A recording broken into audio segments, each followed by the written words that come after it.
Hey everyone, I'm Joe Mazzola, 25-year trading veteran with experience as an options market maker, portfolio manager, and risk manager, and I'm here today to answer your trading questions.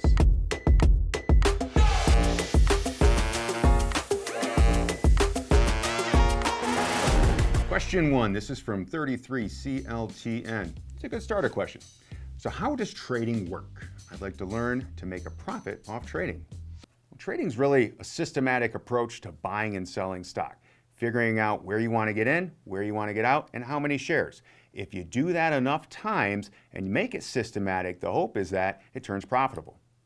All right, next question. If every stock trade has a buyer and a seller, how can there be more buyers to make a price go up or more sellers to make the price go down? Great question. We get this one all the time. It's not necessarily that there's more buyers or sellers. Think of it as supply and demand. More buyers are willing to pay higher prices, and what happens is the sellers, they back off. So that causes the price to go up. Same thing on the way down.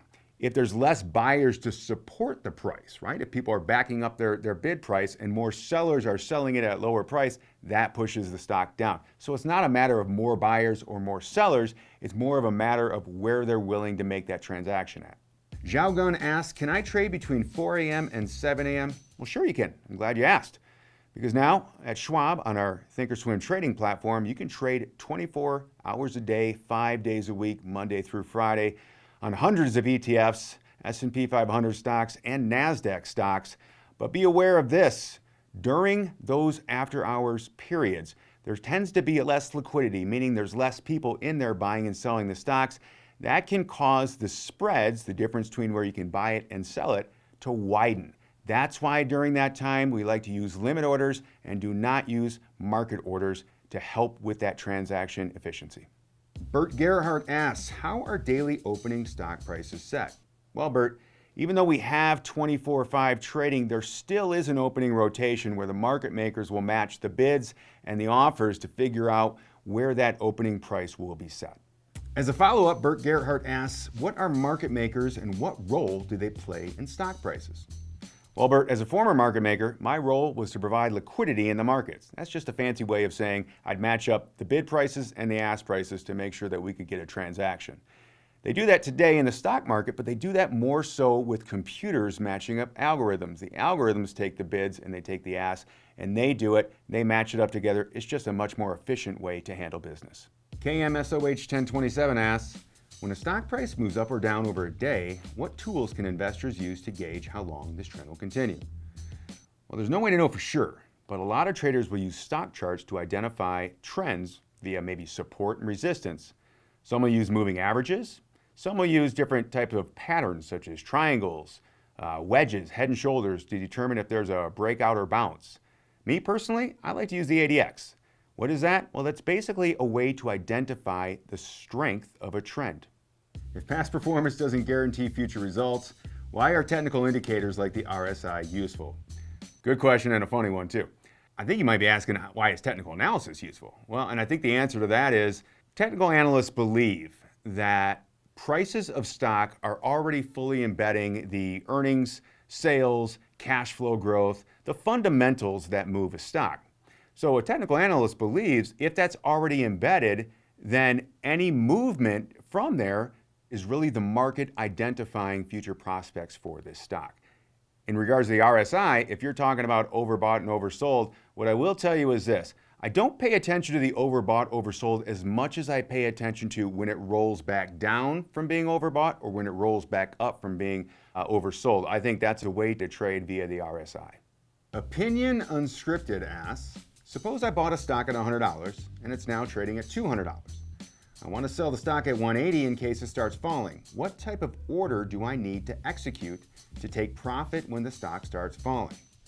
Well, the order you need is a stop order. A stop order is a way for you to set a price for a market order to trigger, meaning this, if you set a 180 stop price, once the stock trades at or below that price, your market order will trigger, meaning you'll sell the stock at the next best available price. Remember though, it might not be 180, you might actually end up selling it less than that price. If you want to make sure that you get that 180 price, you might want to think about a limit stop order. A limit stop order allows you once again to set that trigger price at 180. The difference with this trade, though, is it will only sell it at 180 or higher after triggered. What's the trade-off there? You're not guaranteed a fill. Suppose you hold shares of a stock. Can you enter an order above the current price to automatically sell if it hits that price? Sure you can. It's called a limit order. A limit order allows you to set the price that you want the stock to be sold at. If it trades at or above that price, it'll automatically transact. Fire Ever Living asks, when, if ever, is it unsafe to place a market order? Well, there are some times when it's not that safe, and that's when it's really volatile in the market. You'll see that at times when the market might be down 4 or 5%, and what happens is the bid-ask spread on the stocks really widens. What does that mean? That means the difference between where you can buy and sell the stock at is much wider than in normal times. You run the risk when you use a market order of selling probably below where you wanted to or buying above where you wanted to.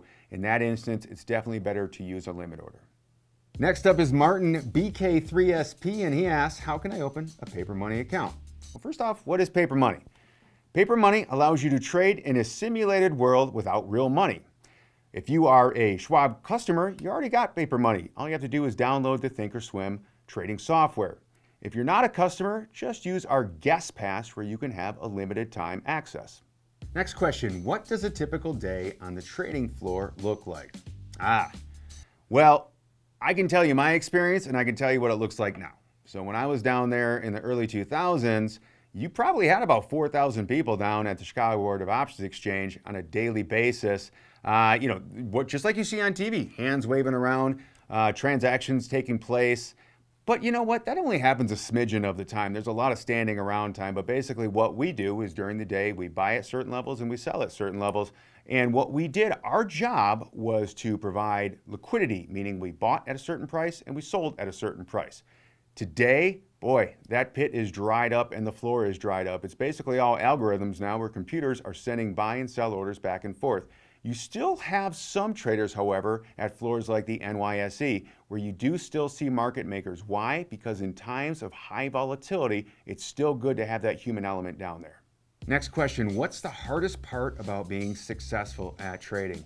Great question. Discipline. It takes a systematic plan, and you have to follow that plan. Make rules. Figure out when you want to get in and when you want to get out. Position size. Make sure you're not over trading. Sometimes you fall into that trap of saying, I have to trade today. No, you don't. That, to me, that discipline, that plan, that'll make you a more successful trader. Next up, how do you know when to sell a stock? Well, that's relative, right? And that's really dependent upon the trader themselves. Now, a lot of traders will use rules, right? They'll use rules for profit gains. They'll say if there's a certain percentage that I've gained, I'm willing to sell the stock. Maybe not all of it, but maybe a portion of it.